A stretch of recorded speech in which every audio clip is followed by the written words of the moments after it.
Price controls led to food predictability to disastrous results. Under Nixon's price controls, farmers couldn't sell chicken products at prices high enough to justify the cost of feeding the chickens. In the early 1970s, farmers killed over 1 million baby chicks. Similar problems occurred in the beef and pork industries, with farmers sending pregnant sows to the slaughterhouse while dairy cows were butchered. Problem with Harris's plan, besides basic economics, is that it doesn't address the cause of price inflation. It has nothing to do with greedy corporations. And that's it in a nutshell.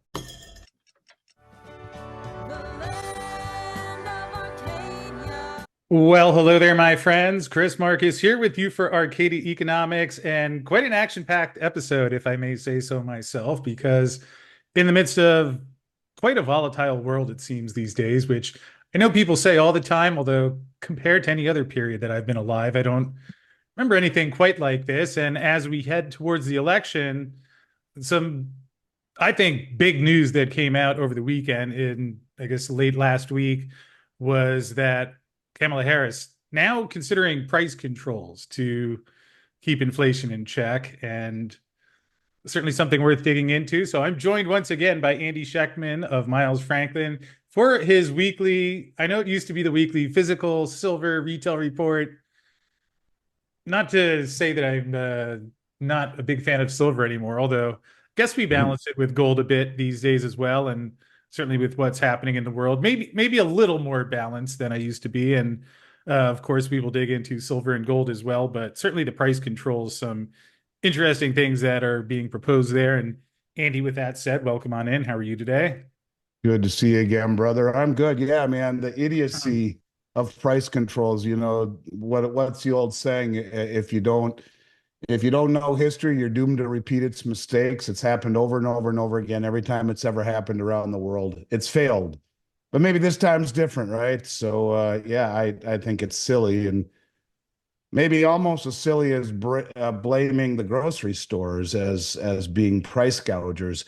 I used to joke all the time, Chris. I used to say my industry might be the only industry that makes less money per transaction than the grocery stores do. I mean, they're making 1.5% commission or profit is what I heard just the other night talking about grocery stores. Oh, So, Andy, we'll have some numbers on that today, so don't you worry oh about God, that. you always are well prepared, but it's just idiocy that, yeah, let's talk about it because I find it to be very frustrating, and almost more frustrating that you have a naive, underinformed, misinformed um, public who doesn't ever lift up the hood and look underneath. They just take everything at face value. So yeah, let's talk about it. It's probably Although, gonna get me riled up. I'm fortunately, warning we you in advance.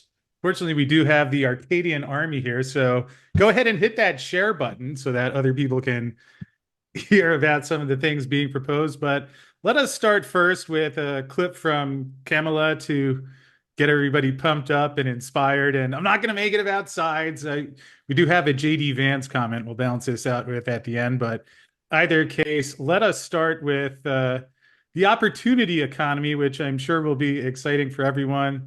I'm gonna picture Jim Willie listening in my mind just for Yeah, amusement yeah, to right. do this. But let's start with this one. Look, the bills add up. Food, rent, gas, back to school clothes, prescription medication. After all that, for many families, there's not much left at the end of the month.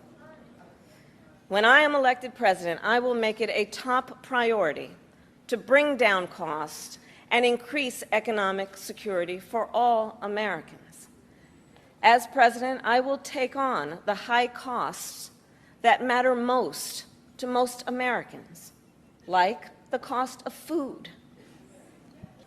Together, we will build what I call an opportunity economy. An opportunity economy. All right. Well, the opportunity economy, I guess, obviously, as many people have shared this sentiment on Twitter, is that if the opportunity economy is right around the corner, what have we been waiting for the last 4 or 5 years? But in either case, how is that opportunity economy going to come about remains a key question. And well, let's take a look here. And Andrew, I warn you in advance. We'll be doing a little bit of reading here today, but it's going to be good stuff. So here, Harris announces 4-year plan to lower housing costs, including $25,000 in down payment assistance for first-time homeowners, and we'll leave that as at For that. 400,000 first generation home buyers. I mean, do the math. That's what she's talking. I mean, where the hell is that money going to come from? Sorry to interrupt you, but yeah, this is another one of her stupid things. 400,000 people getting $25,000 towards a new house. I'm just going to snap your fingers and there it is, magically appear right in the palm of your hand. Well, it's funny. I was so focused on the economic impact of what happens when you do subsidies or price controls, and we'll come back to a comment in a moment. Of course, as you mentioned, there is also where is this money going to come from? So there is that. But let us continue on, because as if that first policy was not thorough enough, Harris to call for federal ban on price gouging to lower costs in the first economic policy speech. Part of effort to prevent corporations in the food and grocery industry from hiking prices on consumers, which is the type of thing that I find often sounds good, yet ignores some of the underlying dynamics. And perhaps to put this in perspective, because obviously, Andy, you are a precious metals dealer. So I'm a former Wall Street guy who runs a YouTube show. So let's not take your opinion about the economics of it or mine, but go straight to Milton Friedman, who I think has a solid resume on the matter, and hear what he had to say. Price and wage controls is a device that governments have repeatedly resorted to try to cover up the effects of their own policies. It is offered as a cure for inflation. It is not a cure for inflation. It has never been a cure for inflation. It is an alleged cure that is far worse than the disease, because its effect is to repress the symptoms, to repress the consequences of the more basic force. I always say that if you want to analyze wage and price control, the simplest analogy that brings it home is to think of a kettle on your stove in which there's water, and the water is boiling. It's got a cover on it, and the boiling water is threatening to throw the cover off. Now, obvious, sensible thing to do is to turn down the heat under the kettle. Another thing you can do is to take a brick and put it on top of the kettle, and at the same time turn up the heat.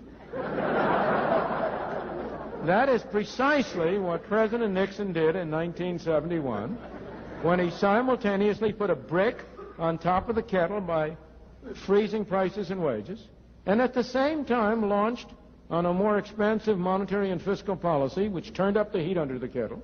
And what happened? The lid of the kettle blew up. You held it down for a little while, and then you had a 12%, 13% inflation. That has been the experience every time, not simply over the last 20, 30 years, but for 2,000 years. Emperor Diocletian tried the same thing in Rome 2,000 years ago with identically the same results. So I have nothing but a negative opinion about wage and price controls. Well, I guess that was pretty clear, and maybe we'll just replay this little snippet one more time. Every time, not simply over the last 20, 30 years, but for 2,000 years. So 2,000 years going back to Diocletian. Those are the words there of Milton Friedman, and as we will take a look at here, interesting to read some of the coverage of what has come out. And here is ABC News talking about the economic plans on inflation, see what economists think. Now, to be fair, you have a range of views here. Some are in favor of it, some not, although this matches what I think Milton was saying there, or Mr. Friedman, rather, I guess would be more appropriate, but certainly what I would agree with, as some economists said that the subsidies for home buyers threaten to undermine the price cuts achieved through additional supply. If prospective buyers know they'll receive a subsidy of $25,000 from the government, they'll boost their asking price by that amount. If they have $25,000 more to spend on a house, they'll submit bids up to $25,000 higher for the home. And this policy in particular is a bad idea because it won't bring the price of housing down. Now, in terms of the food price in gouging, which again, we talked about how it sounds good, but if we take a look down here, we have an interesting comment. It's Economic 101 that if you stimulate demand while simultaneously deterring supply, your equilibrium will be significant higher prices. And then we have another comment from Michael Jones. Oh, yes, that Michael Jones was the one on housing. So, Andy, we'll dig into some more details about what happened in 1971 in a moment, but why don't I stop there and give you a chance to share any thoughts you have on anything that we just went through here? Well, the first thing that has jumped off the page to me is, I don't want to even call it fair reporting, but maybe not so biased from news sources like ABC, the Washington Post, and the New York Times, who are pushing back against her stupidity, this idea of having some sort of an agenda, and they're saying that it's not a very smart plan, which is not something you expect to see from the left-leaning media, who has really, painted the current administration into, being the darlings of the White House and done nothing wrong for 4 years. I find that interesting. But, the problem here is that she just doesn't understand what the hell she's talking about, in the respect that she's stepping on the gas of inflation. And at the same time, instead of blaming the real cause of inflation, which, as Milton Friedman would have said if we kept playing, I'm sure somewhere in those videos, he would say that each and every time inflation is a monetary event, period, meaning it is an increase in the money supply. What she is doing is showing how stupid she is by blaming the effect of inflation on inflation. In other words, it is the increase or the inflating of the money supply that creates inflation. And that is each and every time, as he says, a monetary event. It is not greedy. And she doesn't even know how to say it. She said it last night, price gauging. It's price gouging, and they're not gouging anything. The cost for farmers to produce the food has gone up. All of the inputs, the diesel fuel to run the combines, the cost of seed, the cost of fertilizer, most of which comes from Russia, all of the inputs cost more. And so it costs the farmer more, it costs the trucking companies more, it costs the flour mills more, it costs everyone more, it costs more money for packaging. She's blaming shrinkflation that's coming out of the manufacturers and the producers on the grocery stores. It's gross, it's stupid, and it goes to show how dumb she is and how dumb the public is. The consumer price index is not a measurement of inflation. It's a poor one. It's a measurement of rising price inflation. Measurement of inflation would have been M3, which they got rid of a long time ago, which was the broadest measure of the money supply. They cited it as being archaic number no one looked at. Yeah, right. So if we don't know how much money is being pumped into the system or inflating the money supply, then we really don't understand inflation as well. There can be other factors that lead into price inflation, such as the supply chain issue. But suffice it to say, this will end poorly. And when you cap prices, you disincentivize the producers to produce. If you have a product that you're bringing to the market and it's capped, well, if the cost to bring that product to the market is such that you make no profit or such a small profit that it's not worth the headache, you'll just stop doing it. And that's what happens. It leads to empty grocery store shelves. It leads to when you intervene in the free market enterprise system that she wants to do here, you just create other distortions. But none of this addresses the real fact or the real problem. And the real problem is that we're creating $100,000 of debt per second, 24/7. That is the fact. We are a country that is a junkie spending. We're like a junkie who's addicted to spending and can't get off it and won't stop no matter what. And that's the real problem. And going around and blaming the grocery store chains as being greedy is the dumbest thing I've ever heard. When you're looking at the lowest margin business that there is, and they're greedy. No, it's the government that is greedy. It is the government who has created a handout system where the continual complete and total irresponsible fiscal policy of this government is the root cause of inflation and the monetary idiocy of the Federal Reserve. And to blame it on people like the grocery store owners is one of the most grotesque things, and really just goes to show that she's stupid and she does not know what the hell she's talking about. Maybe this is why they keep her from speaking, because when she does, she just ends up saying dumb things. And what's equally as disturbing to me, Chris, is the fact that the public is collectively naive and buys this nonsense. No one studies anymore. No one researches anymore. No one does due diligence anymore. Just take Kamala at her face value. Take her at her word. She must know what she's talking about. But in essence, Milton Friedman would have been a far better president than what we have right now, just based on his understanding of the way markets work. And when you mess with free markets, when you intervene, a la Keynesian economics instead of his way of thinking of things, Austrian economics, a system based on investment, savings, and reinvestment, you end up creating distortions that go on and on and on, and unintended distortions down the road that we can't even maybe even figure out at this point. But if we go down this road, you'll end up having empty grocery store shelves, higher prices ultimately, and lack of choices, as people who make these products will just say, screw it, it's not worth my time or effort anymore to make nothing, and to be vilified along the way.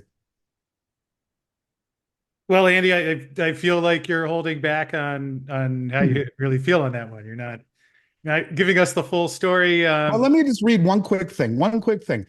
Price controls led to food predictability disastrous results. Under Nixon's price controls, farmers couldn't sell chicken products at prices high enough to justify the cost of feeding the chickens. In the early 1970s, farmers killed over 1 million baby chicks. Similar problems occurred in the beef and pork industries, with farmers sending pregnant sows to the slaughterhouse while dairy cows were butchered.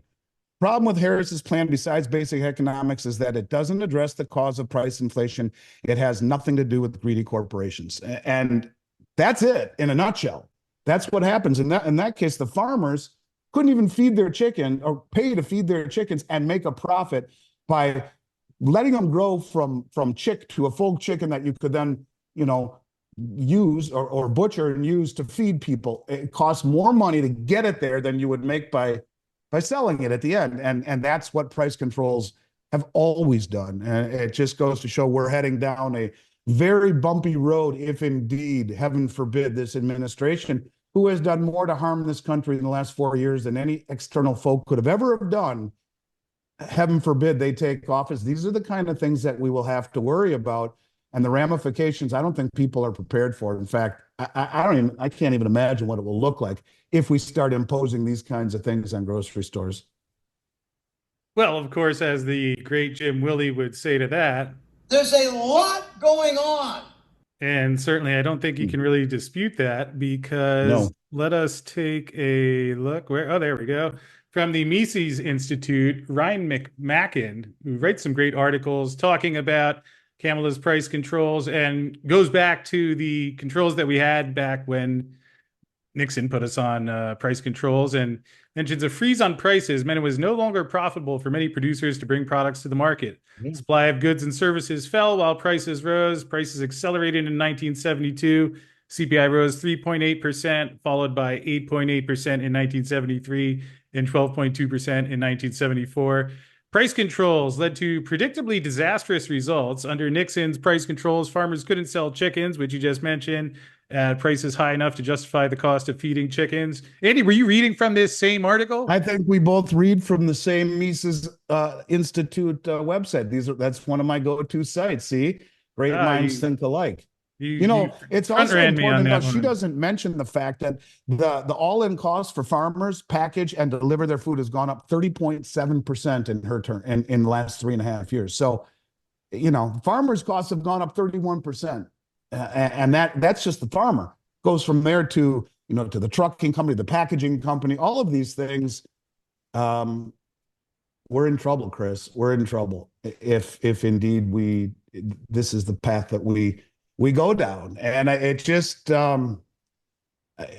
again, it just goes to show they don't understand the basic tenet of inflation, or they're lying, kind of like the CP lie.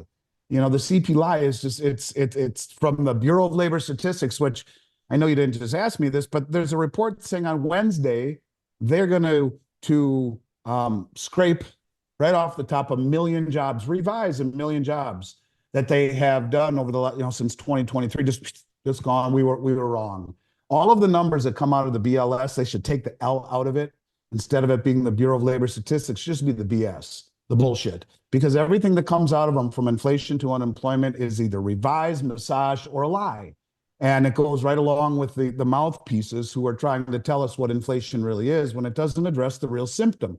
The real symptom is the irresponsibility of our administration, who spends money like it just is, it will never end, the ability to produce money. And for people, more importantly, to accept the dollar as a unit of measure, because we can continue to disrespect and disregard the whole tenet of value. And it's just nothing more than the whim of a politician to make more of it. At some point, the rest of the world says, screw it. I don't want any of your dollars now. I don't know when that is, but this is, again, by just misleading everyone into thinking inflation is greedy businessmen instead of the stupidity of our government, is it's like taking the wrong turn right out of the driveway and thinking you're going to get to where you're going. I mean, you took the wrong turn right away. You're going the opposite direction. We'll see you next year. Well, that's kind of what this is all about. Another one of my analogies. Yeah, well, I keep hoping one day there's going to be some candidate, aside from Ron Paul, obviously, that comes out on a platform. Why not someone blame it on the Fed? Go for that. There's your pinata to swing You saw away what at. happened to President Nixon when he tried to get rid of the Fed and have money creation done directly from the Treasury, the way it's written in the Constitution. Well, he met an untimely death. But again, these are powerful people, but it's very distressing to see this. It's distressing that our leaders try to pretend like they know what they're talking about when they're just embarrassing themselves on the global stage.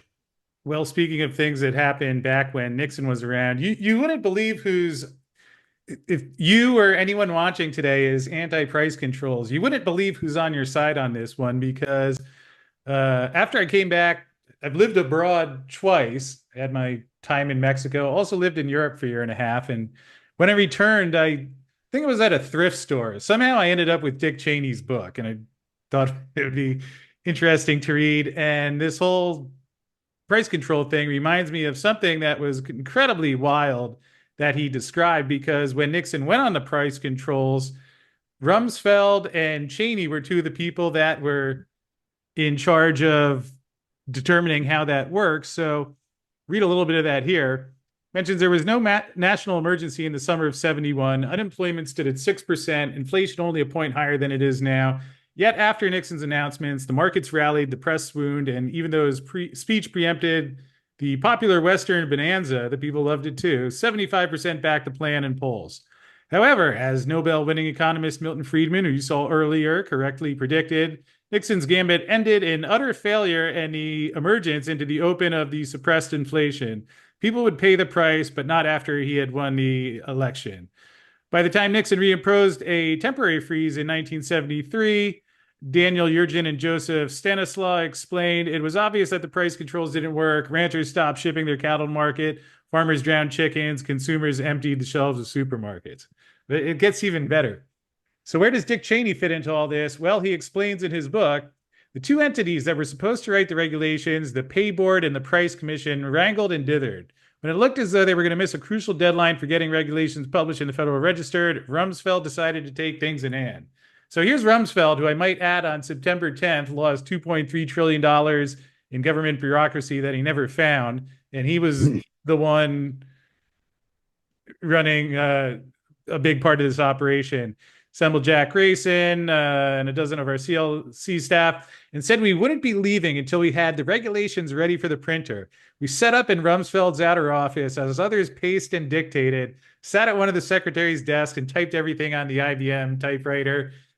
For the last 10 years since I read this, I always imagined like a bunch of middle-aged white guys chain smoking and and making deals on, well, if your constituency wants this or that, give me 2 basis points here, which is actually exactly what happened, because by 9 the next morning, when the secretaries arrived and emptied the ashtrays and replenished the coffee, all-nighter with Dick and Don, and we had written the regulations that would now be governing a major share of the U.S. economy. The degree of detail we achieved during our overnighter was truly impressive. We drew distinctions between apples and applesauce. This was the part that was just amazing to me. Imagining them distinguishing between apples and applesauce, popped and unpopped corn.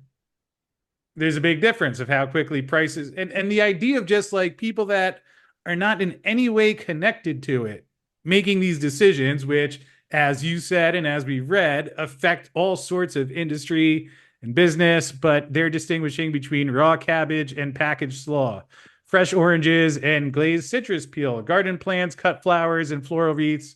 We regulated seafood products, including those which have been shelled, shucked, iced, skinned, scaled, eviscerated, or decapitated. Imagine if you've just opened a business, you've taken out a line of credit, and then the next day they're changing the rules, making some more profitable, making some less profitable. And here is my favorite part. We covered products custom made, individual order, including leather goods, fur apparel, jewelry, wigs, and toupees.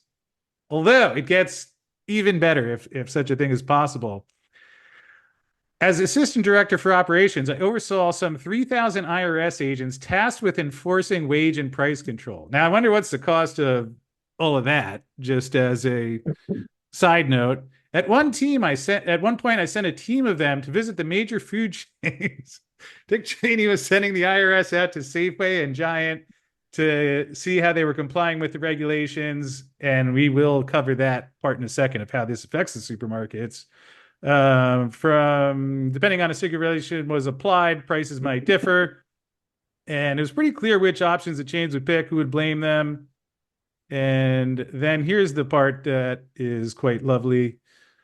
By this time, I had grown wary of government economic control. At the start of my tenure at Cost of Living Council, I'd been immersed in getting things going. I hadn't had much time to think about it, but by now I realized that every day millions of people were making millions of economic decisions, and it didn't matter how smart we were or how many regulations we wrote.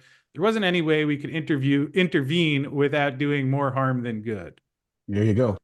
And well, that's the truth. And capitalism basically says, the strongest survive, or the company or the individual that can produce the best product at the lowest cost survives. And everything they've done since 2008 is the antithesis of that. Instead of letting the system cleanse itself of inefficiencies and stupidity, we just papered it over, added $8 trillion in debt in bond purchases to the Fed's balance sheet, which suppress interest rates, which created more distortions.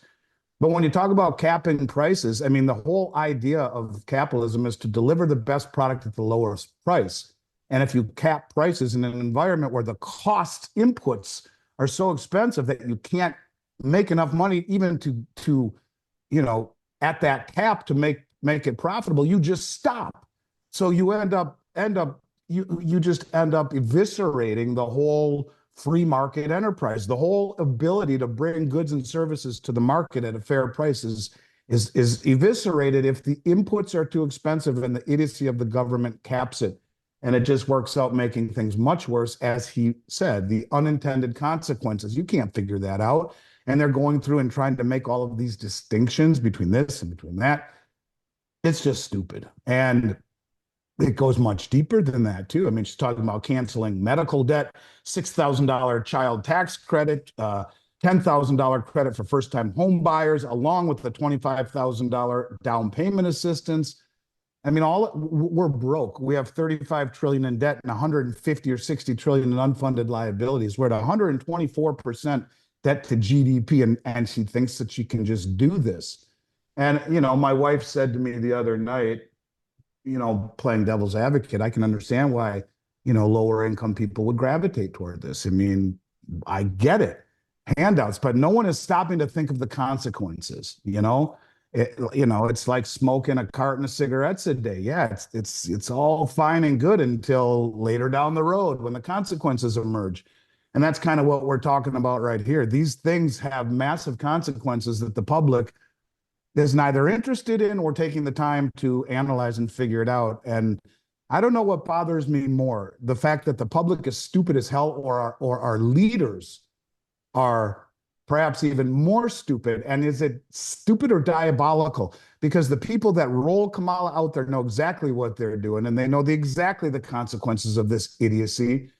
And is that worse? I don't know, but it's almost like we live in a bizarro world right now. And I think this will hopefully expose the fact that she's not fit to be the president of this country. And for what it's worth, I don't think Trump will fix what's ailing this country either in terms of economics. His plan is to devalue the dollar and to sanction other countries and to spend more money. The same problems that we've always had. What I want him in office for is to get rid of the insanity that we see all around us. And I've talked about that on every podcast I've done for the last 2 years. The insanity that seems to be accelerating, the lawlessness, and the lack of any semblance of respect for authority and the integrity of the system, Justice Department, the elections, all of that stuff, to me is equally as troubling as all of this. And you put it all together, it becomes a whole lot worse. And now you start getting into the realm of food shortages and grocery stores shutting down and businesses shutting down. And I think things like this, where you have political instability, where you have societal instability, what's happening in Chicago right now, 100,000 people protesting, and all of this divisiveness becomes far worse in an economic problem. When there's problems with the economy, when the dollar's in trouble, the markets are crashing, people can't pay for their food. And it's funny, it was either the New York Times or the Washington Post had a headline that said, this is what freaked me out. I couldn't believe it. Something to the extent of, you vote for Kamala Harris and her new economic agenda, and you'll be voting for breadlines. Now, that wasn't something that I expected to see out of the Washington Post or the New York Times. So, at least there is a little bit of sanity and a little bit of journalistic integrity left in this world. But this is a bad thing, Chris, and I hope people understand this and spend 5 minutes just researching. Go to the Mises Institute and read about price controls. Understand what it really truly does mean, and understand that they're vilifying the wrong people. It's Kamala and her crew who have created all of this inflation. But look, Trump was no better. He created $8 trillion in debt in 4 years. Now, I'm not saying that he isn't a better president and his policies are better, to me, far better. But in terms of what's happening to the currency, what's happening to the economy, they're all spend, and there will be ramifications of it. And price controls are not the answer. The answer is to stop spending and to make the hard decisions and to rein things in and get your house in order. And that's not what we're doing. So yeah, I think it's going to be a bumpy road ahead. Yeah, and you mentioned Trump, who again, I'm not taking sides here. I have my opinions. I'll leave those aside. But in terms of Trump, we do have J.D. Vance, who has talked about a weaker dollar, which different way perhaps of getting to the same place. Although in terms of putting at least some theoretical details on this situation with the grocery stores, I mentioned that found something that was interesting that I'd like to read through, because it speaks to what you've been saying there about the tight margins that they have. So here was a post by Robert Sterling, who I have not heard of him before, so I don't know him well. I'll let what he wrote here speak for itself. People at home, you can make your own judgment, but thought this was certainly quite interesting and would like to go through this. So let us begin. And he mentions people need to stop overreacting about Kamala's plan to reduce food inflation, as would lead to communism, mass starvation, and the end of America. I think he was being a little sarcastic there, as you'll see. I work in M&A in the food industry. Here's a step-by-step summary of what would actually happen. Government announces grocery retailers aren't allowed to raise prices. Grocery stores operate on 1% to 2% net margins and can't survive if their suppliers raise prices. So the government announces that food producers also aren't allowed to raise prices. 3, not all grocery stores are created equal. Stores in lower income areas make less than those in higher income areas. Because stores in lower income areas aren't able to cover overhead, grocery chains start to shut down. Food deserts in rural areas and low income areas, urban areas become worse. Margins for food producers are also quickly eroding. Their primary costs aren't fixed, and they're shrinking gross profits, leave less cash flow available to cover overhead or additional capacity. Grocery chains, which have finite shelf space, start to repurpose their stores to sell more non-price controlled things, everything from nutrition supplements to kitchenware to apparel, and less price controlled food products. Your local Kruger or Safeway starts to look and feel more like a Walmart. 6, food producers stop making products with low margin. Grocery chains compete with each other to secure inventory. Since they can't compete by offering stronger prices, they compete on things like payment terms. Small grocery chains start to shut down entirely or get sold to larger chains like Kroger. In addition to not being able to cover fixed costs, a major reason for this is that they can no longer reliably secure delivery of products due to producers prioritizing sales to larger customers who are able to leverage their stronger balance sheet to offer superior payment terms. 8, small food producers, which typically sell via distributors rather than direct to grocery chains, start to go out of business. These producers have an additional step to their value chains, and because they have lower volume over which to spread their fixed costs, their cost structure is disadvantaged. So when grocery stores aren't able to raise prices, and deprioritizing purchases from smaller producers is an easy way to do this. And number 9, as supply chains break down, lines start to form outside grocery stores in every city. Cities assign police officers to patrol store parking lots, and food producers draft contingency plans to assign armed escorts to delivery trucks. A little side note there, I read Lobo Tigre's column that he emails out each week, which is quite good, and I would certainly recommend. He mentioned how he came down to, I believe it was New Mexico, and went to one of those Ross stores, like the retail store, and he said that there were 3 armed guards outside of a Ross store, which we're not like entirely the opposite from getting to this outcome already. So anyway, Well, I don't know what New Mexico's stance is on shoplifting like it is in New York or in California, where $900 and you don't get, you don't get arrested, or you're not prosecuted. So maybe that's it. That people just come in there and steal shit and walk out the door. And I think that's, again, sounds like the same administration making the same stupid rules that lead to this stuff. So yeah, I'm sorry to interrupt. Keep going, please. The federal government announces a program to block grants for states to purchase and operate shuttered grocery stores. USDA also seizes closed down production facilities. 11, government announces prices for all key food costs are now also fixed to stop profiteers. 12, government struggles shockingly to operate one of the most complex industries on the planet. The entire food supply chain starts imploding. 13 will leave unread. I guess you can see that one. And again, does everything play out exactly like this? Well, this guy certainly knows more about the industry than I do, but Chris, let me just hopefully throw on the tinfoil hat for 1 second. When you read all of this and think about all of that, and then you think about, I don't know, you're pretty quick at the Google. I don't know how many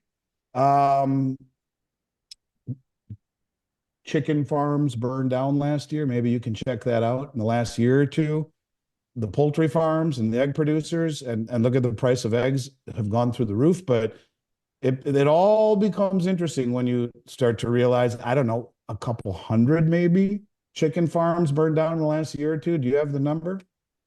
I don't have the number, but I know what you're talking about, where there's been a lot of food production facilities that have been destroyed in the past couple of years. And it's just coincidental, right? And now we go into something like this, and if the author is right, it doesn't just affect the grocery stores, as he's saying. It affects the whole food chain, all the way down to the farmers, the distributors, the truck drivers, the packaging, all of it. I mean, and this is when I keep coming back to, is this all too stupid to be stupid, Chris?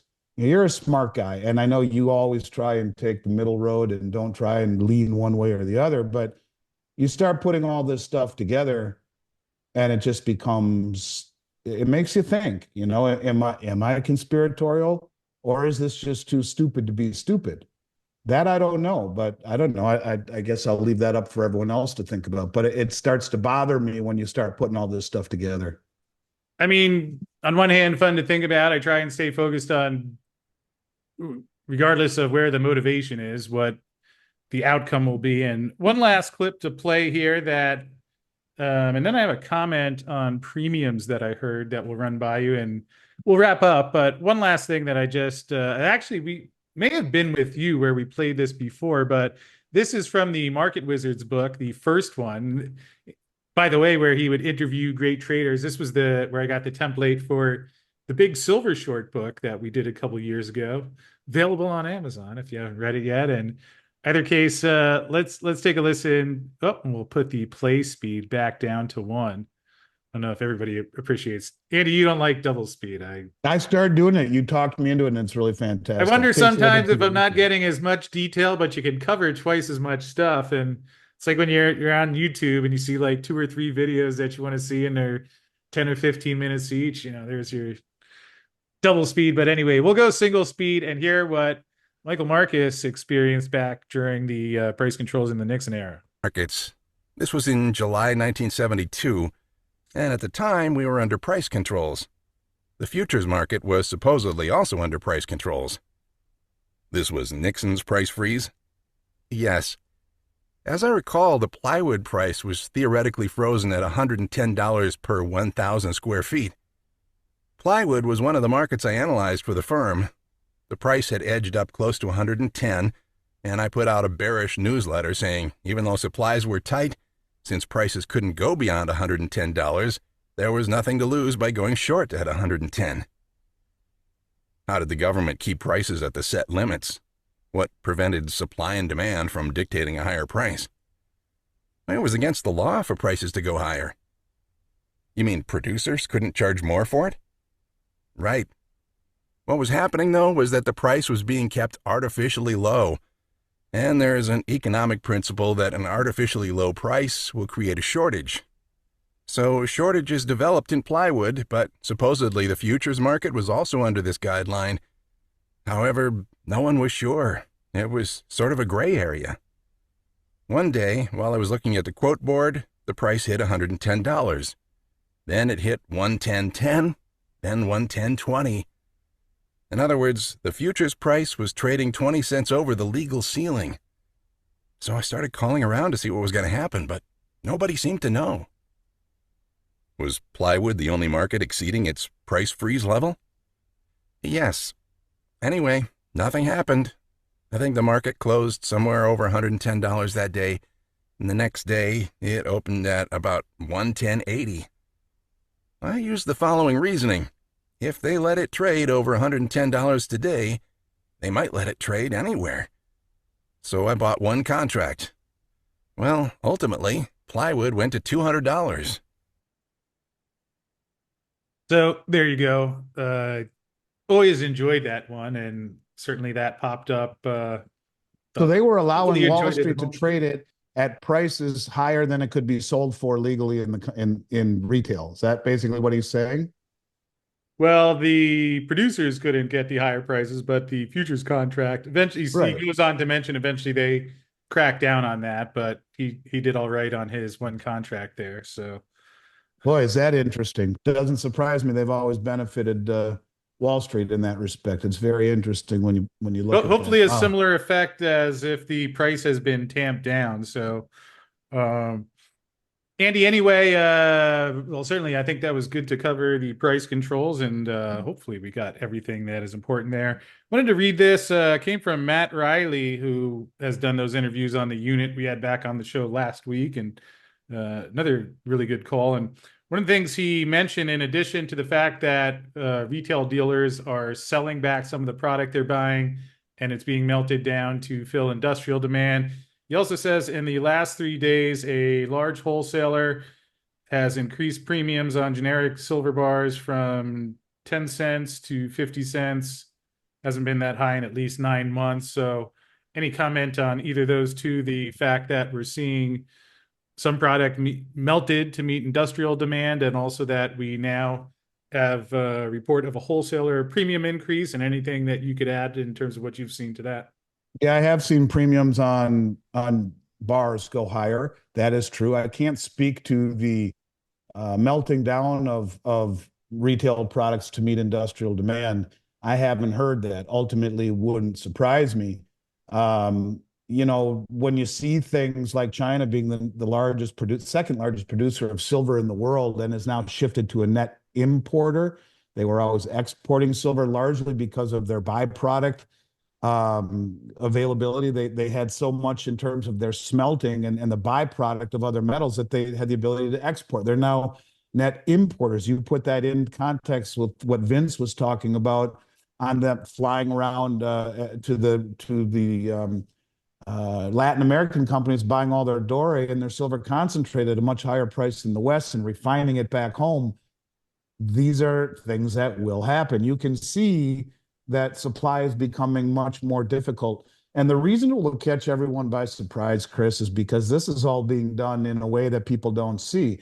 If we have to be melting things down to appease industrial demand, if the Chinese, who were net exporters, are now net importers as the second largest producer in the world, if they're going around and buying unrefined silver, none of this ends up on the TV screen.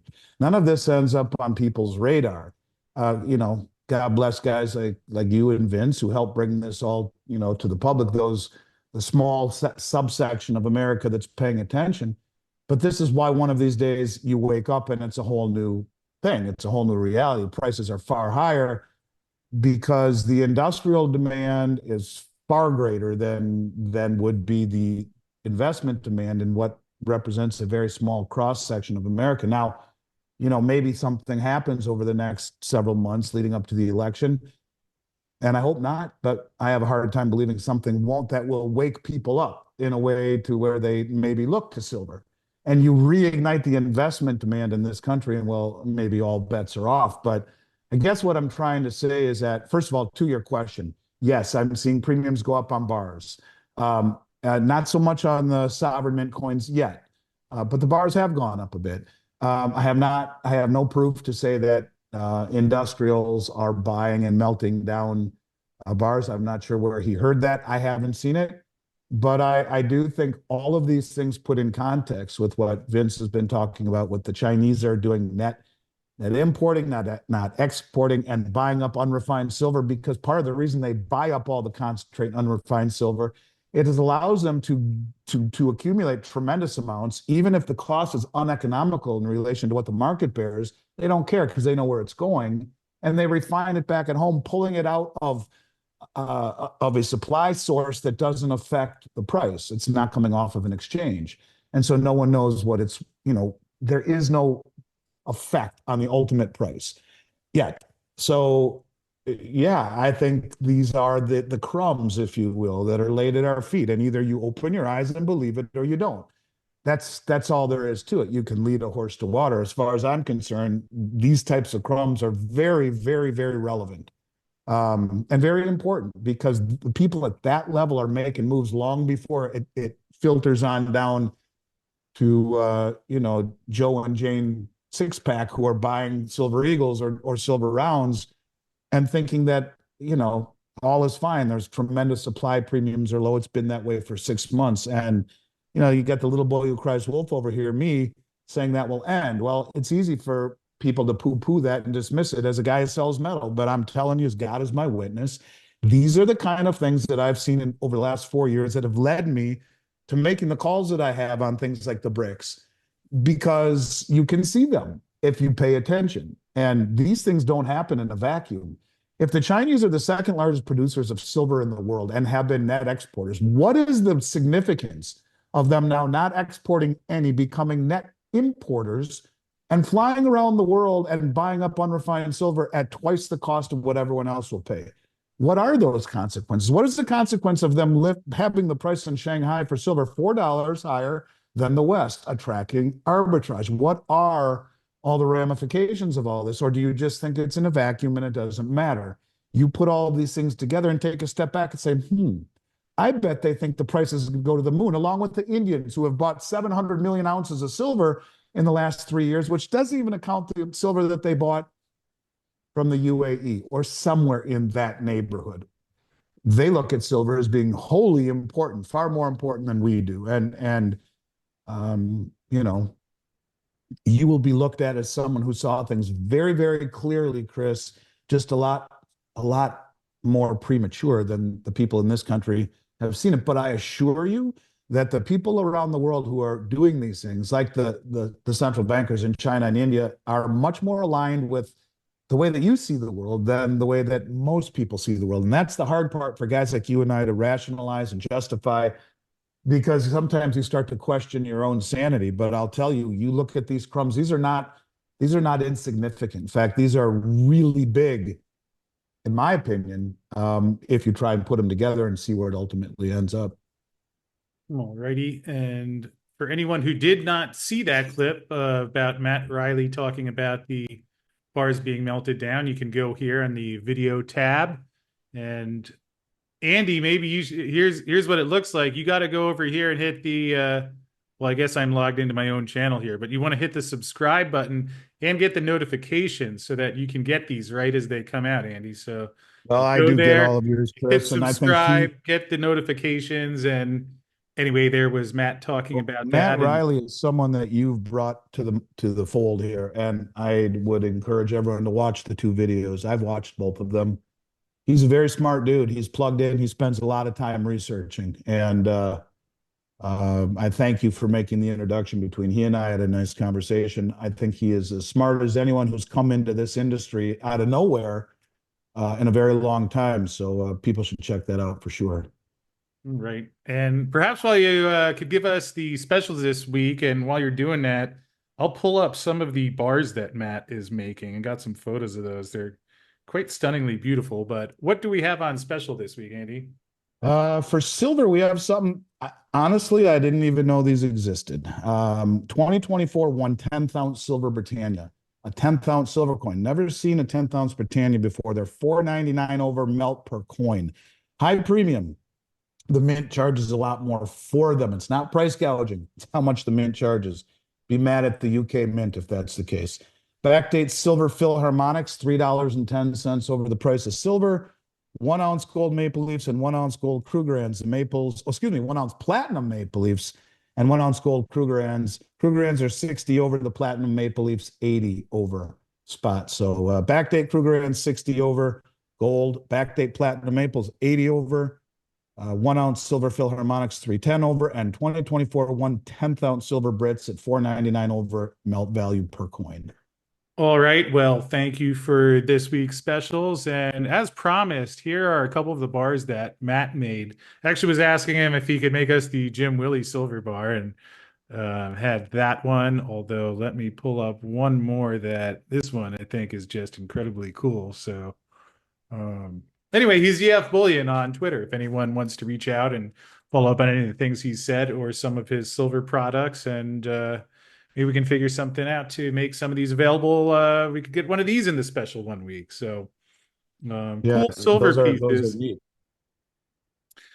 And anyway, with that said, thank you for a great call. I hope this was helpful, at least in terms of some of the things that we're seeing out there, and again, try to provide some background supporting evidence, so it's not just my opinion or Andy's opinion, but at least give you at home a few things to look into further if you'd like to find out more for yourself. So Andy, thanks for making some time. I appreciate you being here, and we will catch up and do this again next week.